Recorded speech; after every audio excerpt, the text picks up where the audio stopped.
This KFAN podcast is sponsored by Builders and Remodelers, exclusive Twin Cities provider of Elements Windows. Get the highest quality windows at unmatchable value. Visit buildersandremodelers.com for more details. This is your How Long Will McCarthy Milk It? Leader Fan Radio Network. It's frustrating. And KFAN.com.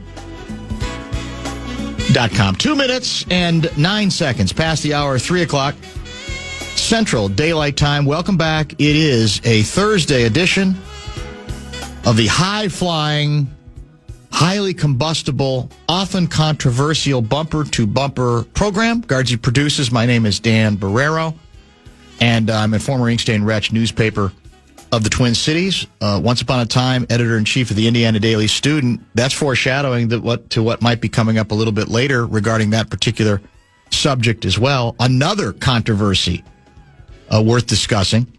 But I don't want to get ahead of myself. We are delighted that you are with us today. We are delighted that you have access to the Bradshaw and Bryant KFAN text line.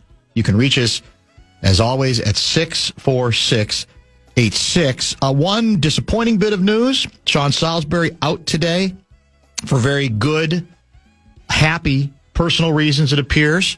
I don't think this is anything permanent, but he is not going to be available to us today. I'll try to negotiate with him. Well, tomorrow is almost impossible because we've got a 2-hour show. Yeah. In any case, we've made some adjustments. There will be a football presence today, and it'll come from, speaking of media jackals and ink-stained wretches, well, I guess there's no ink with The Athletic, come to think of it. Alec Lewis. Not really, unless you print it like I do sometimes. Writes, that's true, I do too, writes for The Athletic. He is going to join us today at about 4:47. 4:47 today. Lavelle moved from Friday to today at 5:30 because we are out tomorrow at 5 o'clock preparing, leading into a Golden Gopher pregame show, which, of course, Guardsy is a big part of. Gophers hosting the Nebraska Cornhuskers right here on the Fan. And we are going to try to open the inbox today. Dr. Dan's inbox is scheduled for an open about an hour from now. So still plenty of opportunity to create art. To craft. That's it. And to craft. Speaking of crafting, you can do that by reaching Guardsy, JG at KFAN.com. I just got done reading before the show a piece.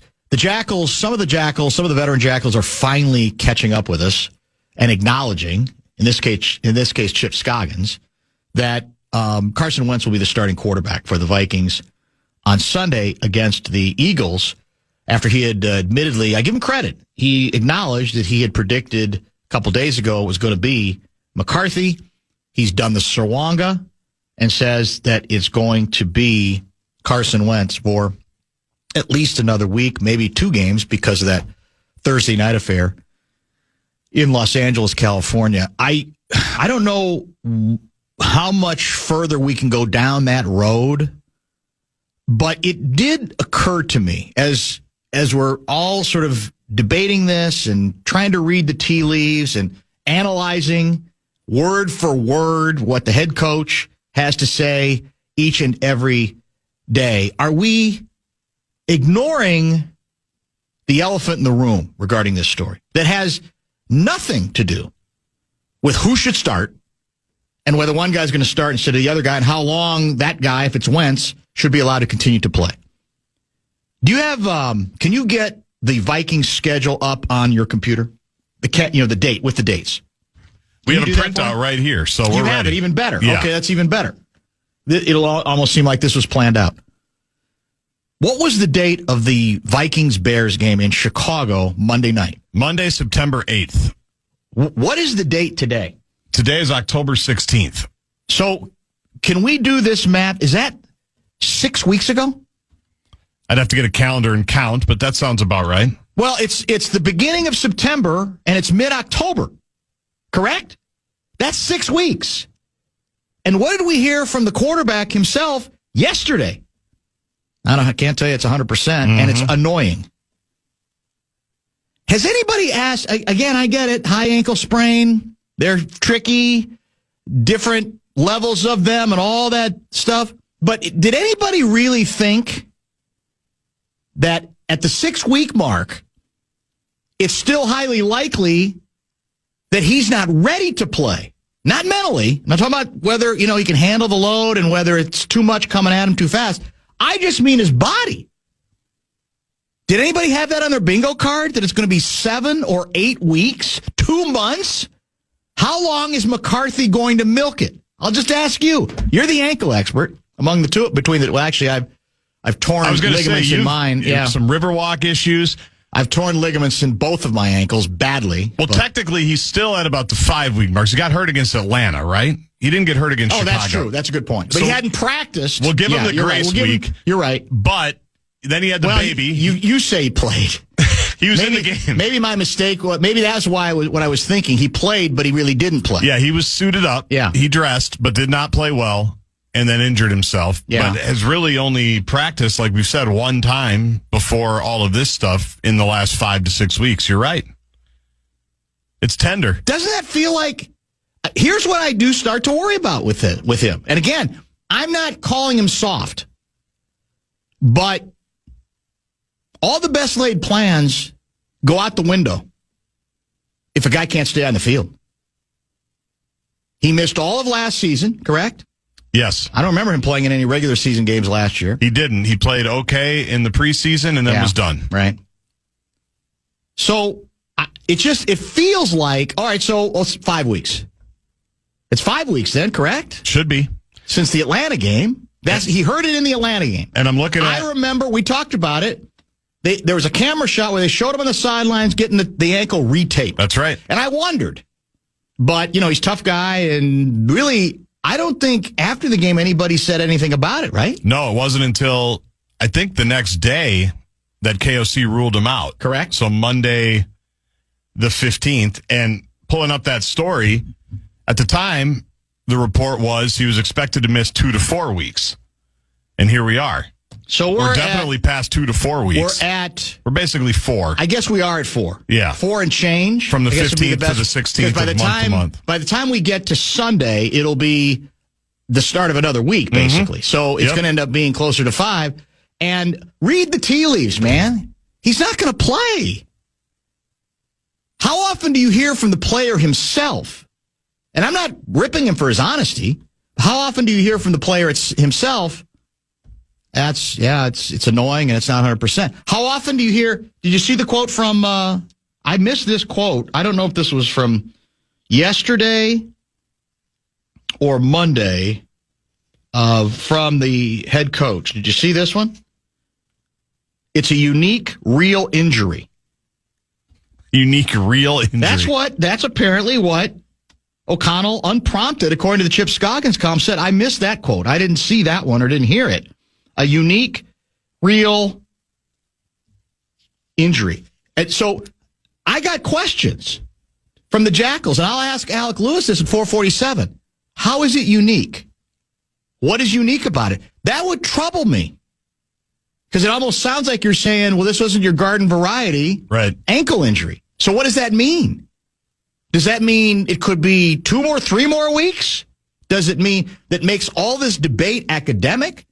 Because if he's not ready to play, it doesn't matter if you think he should play.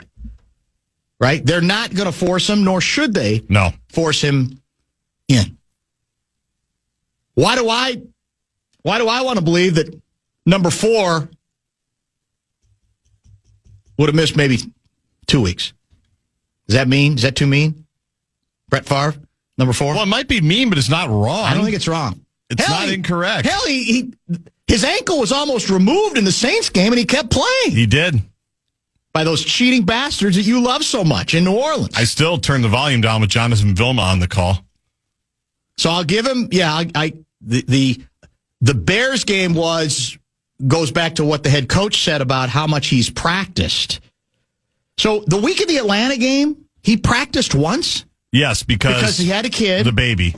So father first. He's milking the injury and the baby. I know, you can't do both. I don't think you can be a big-time National Football League quarterback. I don't think... Boomer Esiason had it.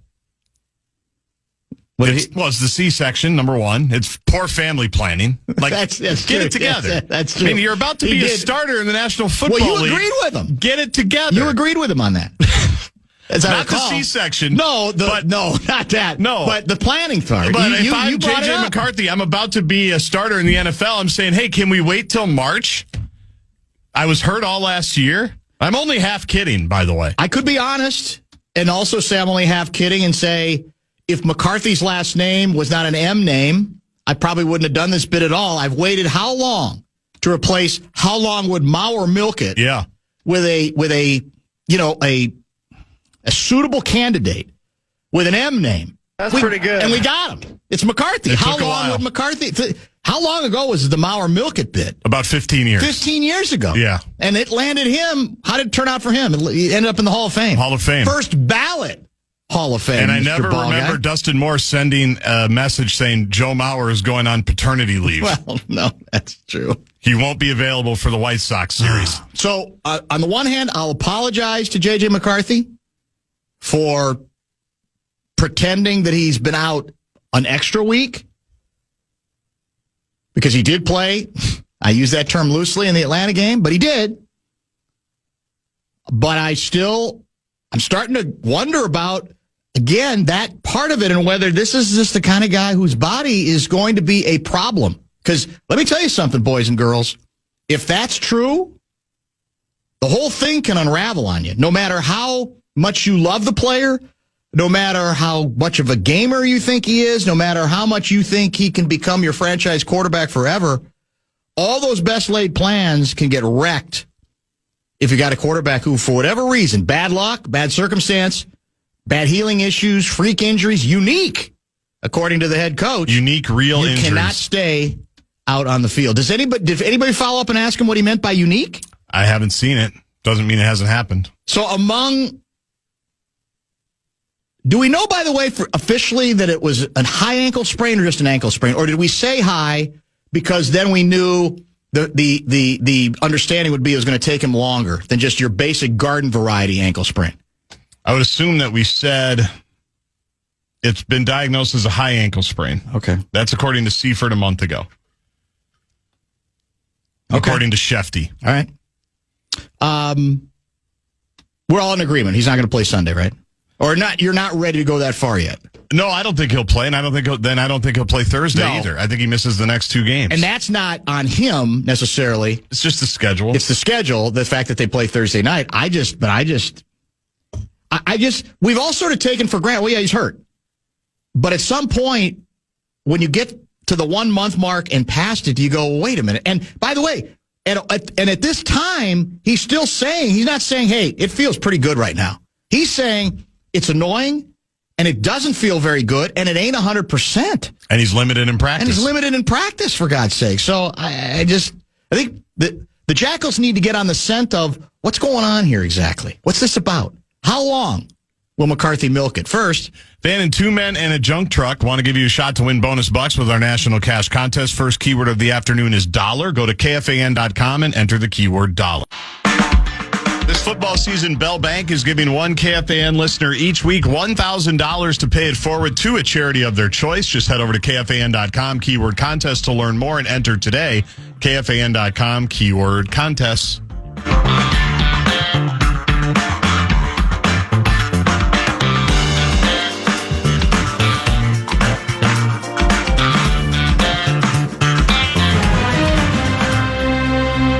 well, all you Nittany Lions fans, and I know we got a lot of them in the Twin Cities, who are pining over the possibility that they could steal Indiana University's head coach, Curt Cignetti. That dream has died. Couple outlets reporting that Cignetti has signed a new 8-year contract extension that runs through 2033. Annual value, annual value, $11.3 million. Buyout, $250 million. It's $250 million. Well, I'm making that part up. But I actually told Gardsey during the break, I thought it'd be more, to be honest with you. Now, is 11.3, does that put him at, who makes more in the Big Ten? than 11.3. Do you know? Ryan Day might. I'll look up him. Would that probably be it, pretty probably? close. Yeah, probably. Why not? So, good for the Hoosiers doing what you have to do in this situation. And good for Kurt Cignetti as well, who is set for the rest of his life. 12.5 a year for Ryan Day. Ryan Day's 12.5. And so would this be second, we think? Or no? Yeah, I'm just trying to think off the top of my head. Probably. I mean, where would your guy Ferentz be, do you think, after all these years? Probably as the senior 8-ish, guy? 6, 7, so you 8-ish. don't even think he's double digits. Yeah, okay. No, I might be way wrong. I'll look it up quick. Yeah, interesting. So there's the news. I think Indiana hosts Michigan State this week, if I'm not mistaken.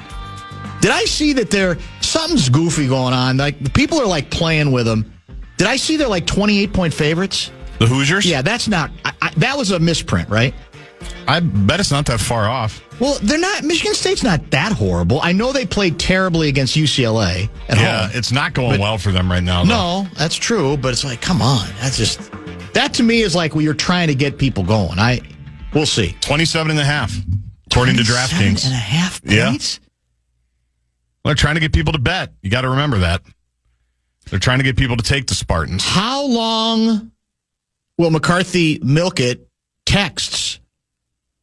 Take this for whatever it's worth. Just one person's opinion, okay? My husband and I were watching JJ in the news conference.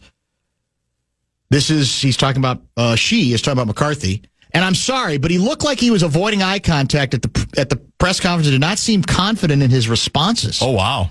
I think the Vikings are hiding something, and I think they might know he needs more time to develop. Now, there's a lot in that text, because at first I thought what the texter meant was, well, the injury's worse, and they're still trying to come to terms with it and figure out how to treat it, etc.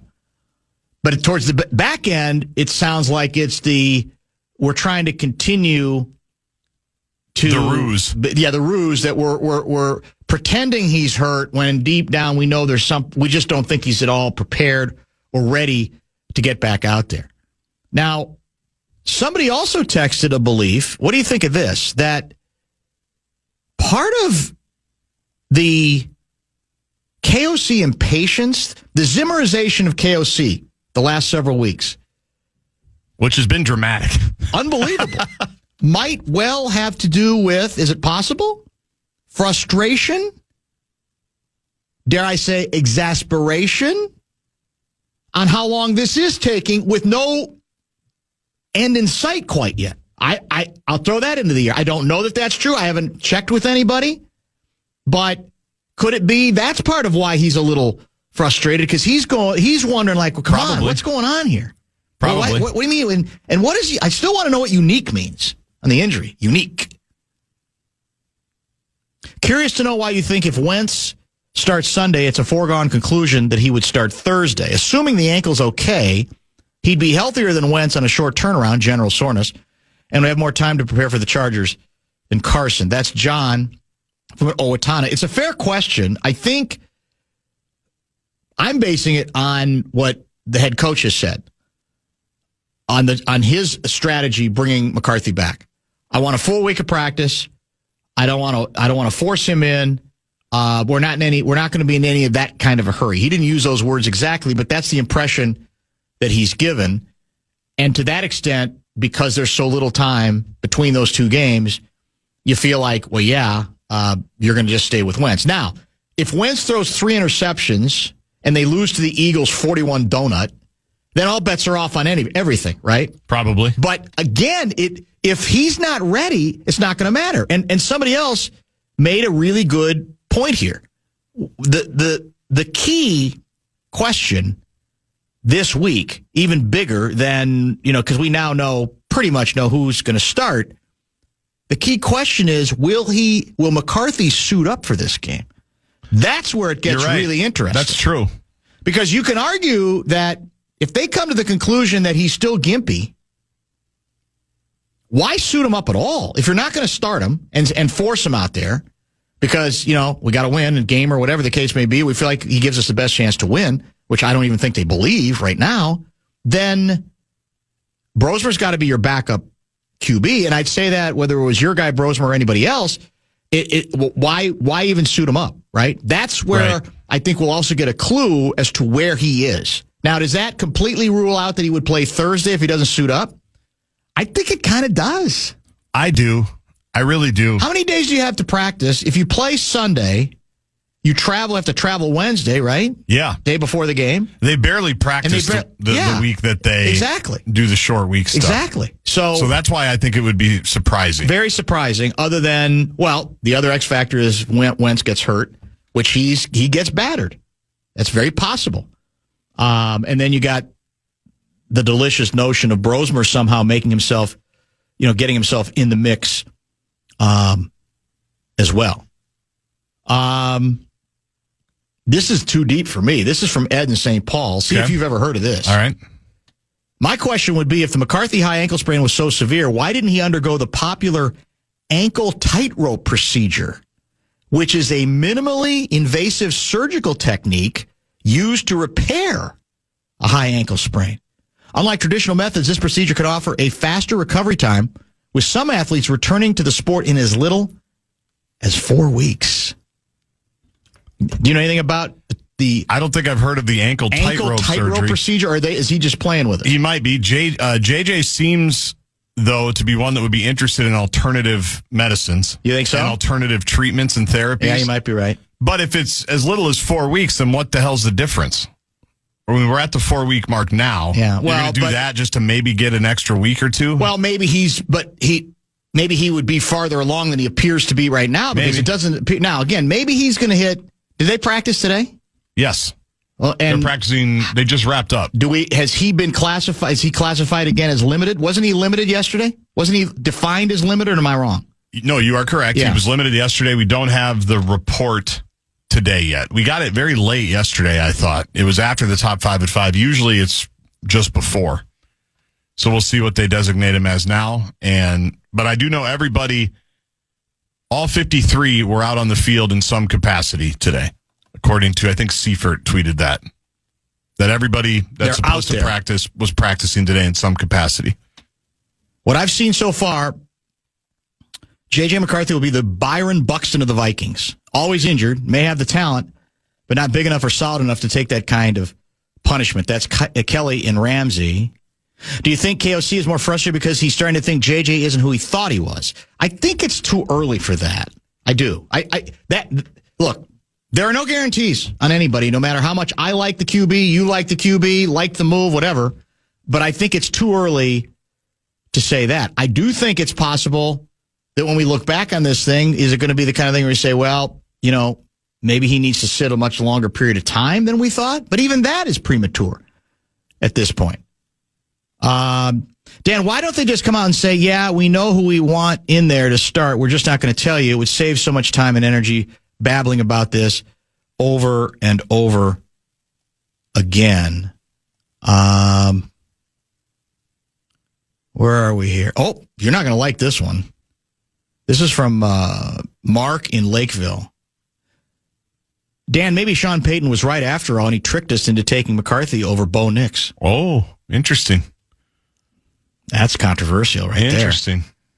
Bo Nix has been pretty good. I don't think he's been great, but he's been, and guess what he's got? Playing time. Didn't he start a bunch of games last year? They kind of turned it over to him. He did, and he was electric in that 13-11 win over the Jets. Let's go to 42, right? We're all right time-wise this hour. So, it was either yesterday or the day before on the Paul Allen Project. I think it's more fashionably called 9 to noon these days. I still like the alliteration, so I go with the Paul Allen Project. Your guy Nordo made the key point on all of this. Much of it we've discussed over a period of months, but he laid it out very nicely and concisely. And what he hearkened back to is, well, here's the setup. PA had watched over a period of games. Who's the New England Patriots starter now? That's Drake May, the guy we apparently coveted. And he said, every time I watched him, I wasn't all that impressed with him. And then he saw, I think it may have been his most recent game or second to most recent game. And he said, man, that guy looks good now. Zipping the ball around, getting the ball out of his hands, accurate. Looks like he's got some voltage to him. At which point Nardo said, here's the rub as laid out nicely with this comparison as it pertains to the Vikings. Did anybody, even though it was a coach last year who wanted to try to save his job, did anybody think the New England Patriots were primed last year to do anything but try to start the rebuild? Right? Right. So May could be thrown out there, and every, highly touted quarterback, highly drafted quarterback's got pressure on him no matter what. But there wasn't that much at stake other than the coach's job for the New England Patriots. You just go play. Go play. Get some experience, because the team didn't spend and didn't bill itself as we're going somewhere, because, frankly, the year before hadn't been very good either. He compared that and contrasted that with the ongoing central contradiction about the 2025 Vikings. The moral of the story on May is all that experience, maybe it toughened him up, got a better idea what this level was like, and now he's starting to turn the corner. Okay? Now they look like a team that might make the playoffs, for God's sake. Yeah. 3 touchdowns this past weekend. Can the Vikings... The unfairness for McCarthy, you could say, is from the beginning of the season, you've wanted to throw him into the deep end, in part because of circumstance. You couldn't pay Darnold. You couldn't keep Daniel Jones, and you loved him, and he sat off last year, and you think he's pretty damn good. But you're throwing him in the deep end because, unlike Drake May a year ago, something feels like is at stake this entire season. The Vikings were coming off 14-3. Maybe they weren't as good as that record indicated, but it's a completely different circumstance. So if, let's just say for the sake of argument, that McCarthy's going to struggle as much as Drake May did at times last year, simply because it's part of the process. Well, in effect, you're running the risk then of sacrificing this season, a season that you build during the offseason as one where we feel like we're reloading, right? We are not rebuilding. So I thought it was a very good point by Nardo, playing off of what PA was saying about, he was raving about how much better Drake May looks than he did a year ago.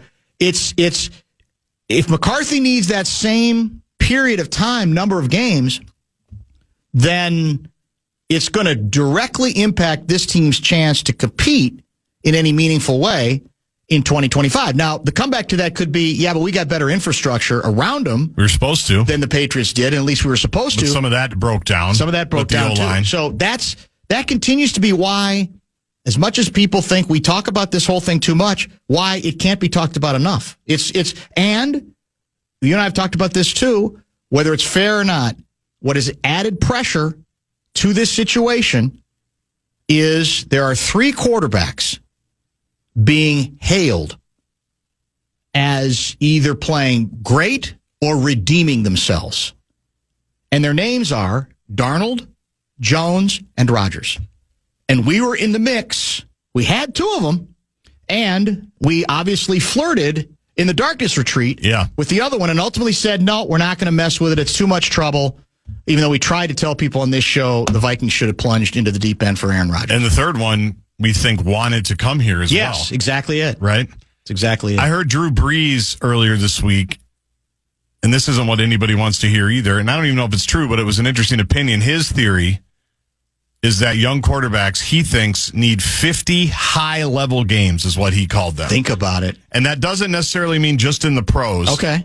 But he says, because a lot of times now guys are playing for a year in college and then going, right? They're maybe sitting somewhere, transferring, having a good year or two. That's 20, right? 20, 25 games. And then they get to the pros. So do the math. You probably need another year and change at least to get to where you want to go there. Maybe 2. Well, it's going to get harder to get there fast if you can't be healthy enough to play. Right. But that goes into, that's why, man, that's what nobody would want to hear that, because that's not what the Vikings were banking on for this season. They weren't banking on whatever they try to tell you now about it's his journey and he's early in it, which we're hearing now. Like, again, it's early in the journey. You love the journeys, don't you? The journey's great. Yeah. I do love the journey. It sounds better. It sounds better in college, to be honest. It sounds better when it's Sam Darnold in his part of the journey. Yeah, that's true. As opposed to where JJ is in his journey right now. But that might be part of it, too. But you do look around, and a lot of guys have redeemed themselves, and they all haven't been to the KOC school. Like Mac Jones had a moment or two in San Francisco, right? He's played very well. He was up and down. And he struggled mightily in New England. In his journey. Yes, in his journey. He was good for a minute, and then he was terrible, and now he's pretty solid. But that's the problem is you can't microwave that, and if you can't even get out there to play, then it's even more so delayed. Do you know what I think also complicated things for the Vikings and made it easier for McCarthy and the Vikings to say, we can plug them in. Well, there'll be some, there'll be some hills and valleys. We can plug them in. The number of young quarterbacks from that same draft who excelled as quickly as they did, right? The Washington kid is at the top of the list, correct? Yep, Jaden would be number one. Nick's played reasonably well. Who am I forgetting? Who else is in that draft? I'm going to pull it up right now. Drake May, again, I think it has taken this season for him to seemingly start to figure the thing out. Penix would have been one, right? Penix, that's true. Yeah, Penix would have been one. And again, Penix didn't play till late, but then they thought they saw enough, obviously, in practice to turn the whole thing up. They said goodbye to Kirk Cousins, the guy they just spent $500 million on to go there. So I think there is some feeling of, well, yeah, there you can if he's good enough. And again, he still might be good enough. I mean, let's be realistic.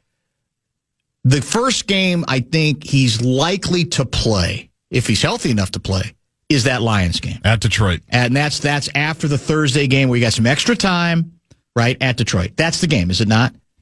And if it's not then you probably do have a real situation where he's just not going to, for whatever reason, be the guy. And two things can alter this tomorrow.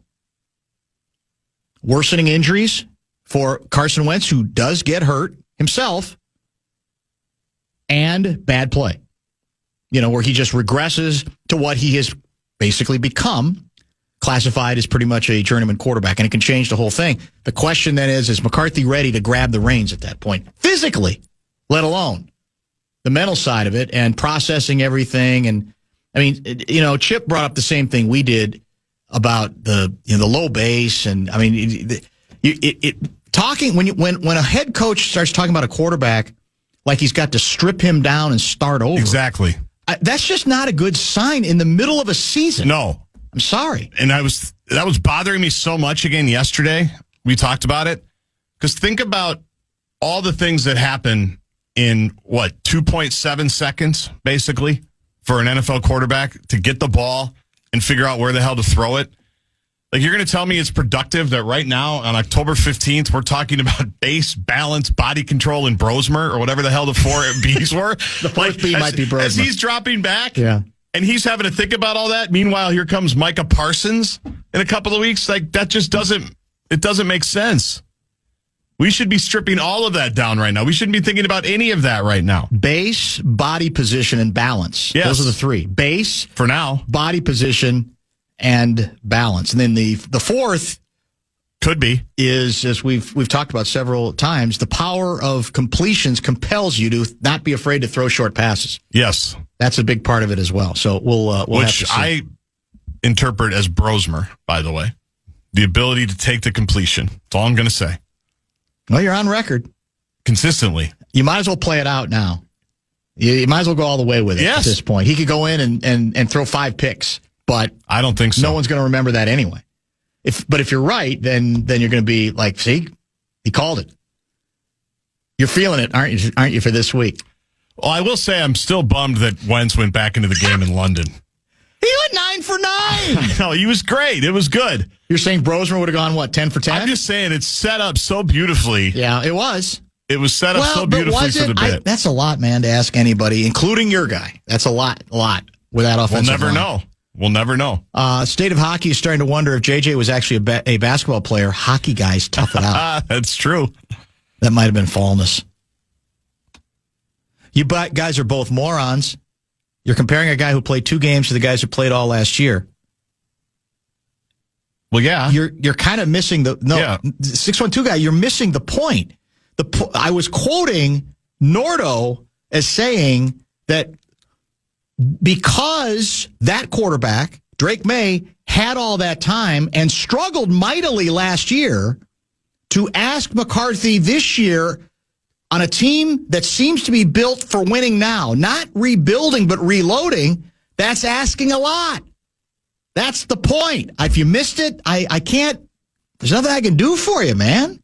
We are well aware that he's only played 2. But the whole point of the bit was quoting Drew Brees, quoting other people, it often does take time, and you got to just sort of suffer the slings and arrows.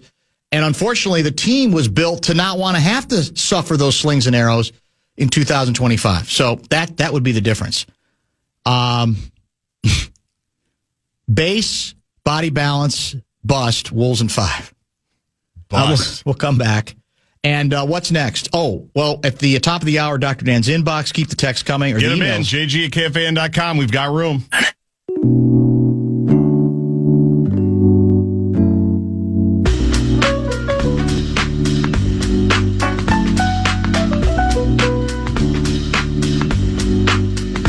Do you remember the sale price at which Glenn Taylor sold the Minnesota Timberwolves and the Minnesota Lynx, grudgingly, as it turns out, to Alex Rodriguez and Mark Lowry? Do you remember what that price was? It was 1.5, wasn't it? 1.5 billion. Very good. According to your guy Gleeman, Sportico has released its annual NBA franchise valuations. Now, admittedly, this is an estimate, okay? But it's eye-opening. I hope they hide this from Glenn Taylor, to be honest with you. Timberwolves are estimated to be worth $4.2 billion. Wow. Almost $3 billion more than he sold them to A-Rod and Lowry for. Now, that was 3 years ago. How long ago was that deal struck? About that. Yeah. So we know things go up fast. Yeah. A lot of inflation. But I think we have further evidence as to why Taylor used every means at his disposal to try to nullify the deal. Well, that does hurt, even if you're a billionaire, right? And his other smaller partners, astonishing. The limited partners. If you're A-Rod and Lowry, are you kidding me? You believe in some type of higher power. Yeah, you have to. I don't even think you can be agnostic when you get that kind of return. That's for sure. Where were we now? Let's get to, a couple texts. This is from 952 guy. Vikes reloaded, built to win now. You must think 13-4 last year meant a guaranteed playoff spot or more this year. Doesn't look like it so far, and it's not just a quarterback issue. No, what I'm saying, I think what we're both saying is that's how the Vikings viewed this team. They viewed it as not a rebuilding year, but a reloading year that they could do on the fly with a quarterback with 0 National Football League playing experience. Now, they may have overstated it. They may have gotten ahead of their skis, but it doesn't really matter what we think. The point of the story is that's what they thought. And that's sort of set up the central contradiction to the season, which is, are you expecting too much from a quarterback who, like a lot of them, might need some time to develop, might make some mistakes from time to time. Thanks for discussing team expectations, which has been a missing piece of this whole McCarthy conversation. Makes it clear to me that you have to go back to JJ in the Detroit game and for the rest of the season, for better or for worse. We'll have high expectations next year, presumably for the years to follow. Vikings knew they would have to sacrifice a season for his development at some point, and if not, then they are delusional. Well, it's an interesting point. Now, that's 2 games from now. Let's say the Vikings lose them both. What are we now, 3-2? So we'd be 3-4 going into the Detroit game? Yes. That's still not buried enough, I think, to give up on the season, the way teams think and the way coaches think. But you have a couple of home games. Exactly. But again, if it probably becomes a no-brainer if Wentz regresses, right? Or if he is a big part of the reason they lose both of them, where the defense actually plays reasonably well and you just got nothing going offensively. So, but I agree with most of the Jackals who cover this team on a daily basis that, in all honesty, there are 2 more games to play with here without it having to turn into, from a team standpoint, a boiling controversy. And then at that point, then you have something to discuss with the Detroit game, right? Because presumably, is that 2 more weeks, 3 more weeks that he's got that much more time to heal. So we'll have to see where it goes. You know what I'd like to see? Yes. And I'm sure somebody can do this pretty easily, someone better at Photoshop than I am. I'd love a side-by-side picture of Kevin O'Connell. Remember after the Vikings beat the Packers and Darnold was brilliant to set up the game against the Lions for the division for the number 1 seed? Yeah. Remember when the water was getting thrown on him? Oh, yeah, you're right. And KOC was kind of looking back at somebody with that, proud face. Like, proud can you believe papa. this? Can you believe the culture shield? Like, his face, just that KOC face is burned into my brain. As is Darnold looked like he was, just beaming like he was a 12-year-old being patted on the head. I want to see that face juxtaposed to the face we saw yesterday when he was asked which quarterback was going to be on the practice field or where the quarterback situation stood. Because I feel like it's almost like he's been president for 8 years, how much he's aged from the happy KOC. Can you believe that everything we do just turns into gold to this one now, less than what? Well, is this 9 months later? Can you argue this is actually more real? I mean, that this feels like, he's worn down by it, for God's sake. I don't know. But you're right. It's a completely different, the contrast could not be any more stark than it is. Now, again, let's be honest about this. Vikings host the Eagles on Sunday. They go out there and they blow the doors off the Eagles, or they just beat them. Yeah. But especially if they dominate them. Impressive. Everybody, it'll relax everything pretty quickly, no matter who's a quarterback, for God's sake. Whether it's your guy, whether it's JJ or Pasternaut. Oh, I don't think we can get him back. No, not yet. Where is Pasternaut? Is he still in San Fran as the third stringer, or is he out? I have absolutely no idea. Didn't we play a team that had him? I thought we did. I don't remember. We might have. I'm not exactly sure.